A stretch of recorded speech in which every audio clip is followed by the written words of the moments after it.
जीवन हमें एक मौका देता है, इसलिए जब भी सही कॉलेज चुनने का समय आए तो सिर्फ मंगलायतन यूनिवर्सिटी आपके बेहतरीन भविष्य और सर्वांगीण विकास के लिए। प्रधानमंत्री किसान सम्मान निधि योजना के अंतर्गत 19वीं किस्त की राशि जारी होने वाली है, लेकिन लाखों किसानों को इस योजना का लाभ नहीं मिलेगा। वहीं बिहार के समस्तीपुर के 9,903 किसान भी इस योजना का लाभ लेने से वंचित रह जाएंगे, क्योंकि उनका अब तक ई-केवाईसी नहीं करवाया गया है। ई-केवाईसी का पेश लगने के कारण इन किसानों को मिलने वाली राशि अधर में लटक सकती है। किसानों को 31 जनवरी तक ई-केवाईसी कराने का मौका दिया गया था। जिला कृषि पदाधिकारी दिनकर प्रसाद सिंह ने बताया है कि जिले के 2,37,476 किसानों में से अब तक 2,27,573 किसानों के द्वारा भारत सरकार के पोर्टल पर ई-केवाईसी करवाया गया है।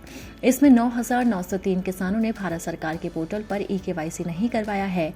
किसानों की पीएम किसान सम्मान निधि बंद नहीं हो, इसके लिए कृषि समन्वयक और किसान सलाहकार को निर्देश दिया गया है कि 31 जनवरी तक कॉमन सर्विस सेंटर पर ई-केवाईसी करवाने का आग्रह संबंधित किसानों को करे। डीएओ ने कहा है कि अगर इन किसानों द्वारा ई-केवाईसी नहीं कराई जाती है तो अगली किस्त की राशि रोक दी जाएगी। बताया गया है कि किसान साइबर कैफे या सुविधा केंद्र से ई-केवाईसी करवा सकते हैं। जिले के किसानों के आवेदन और आधार कार्ड में एक समान नाम नहीं होने के कारण उनका भुगतान लंबित है। ऐसे किसान पीएम किसान पोर्टल से अपने आधार कार्ड के नाम को सुधार करवा सकते हैं।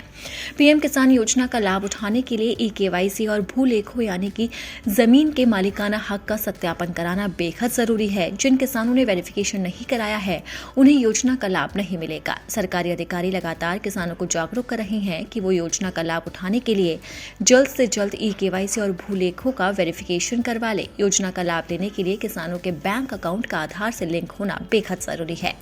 पीएम किसान योजना के तहत किसानों को सालाना 6,000 रुपए की सहायता मिलती है। इससे उन्हें अपनी खेती से जुड़ी अपनी जरूरतें पूरी करने में मदद मिलती है।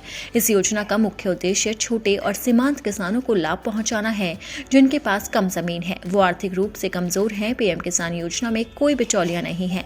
इसमें रकम सीधे लाभार्थियों के खाते में भेज दी जाती है। इससे भ्रष्टाचार की गुंजाइश कम हो जाती है। किसानों के लिए इस योजना में रजिस्ट्रेशन प्रोसेस काफी बेहद सरल है। इसे ऑनलाइन और ऑफलाइन दोनों माध्यमों से किया जा सकता है।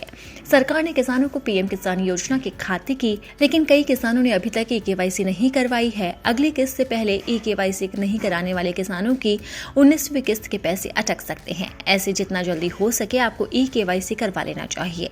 अगर आपको पीएम किसान सम्मान निधि की 19वीं किस्त मिलने में कोई दिक्कत नहीं होगी, अब आपको बताते हैं कि आप किस तरह से ई-केवाईसी करवा सकते हैं। ओटीपी आधारित ई-केवाईसी, बायोमेट्रिक आधारित ई-केवाईसी और फेस ऑथेंटिकेशन आधारित ई-केवाईसी आप लोग करवा सकते हैं।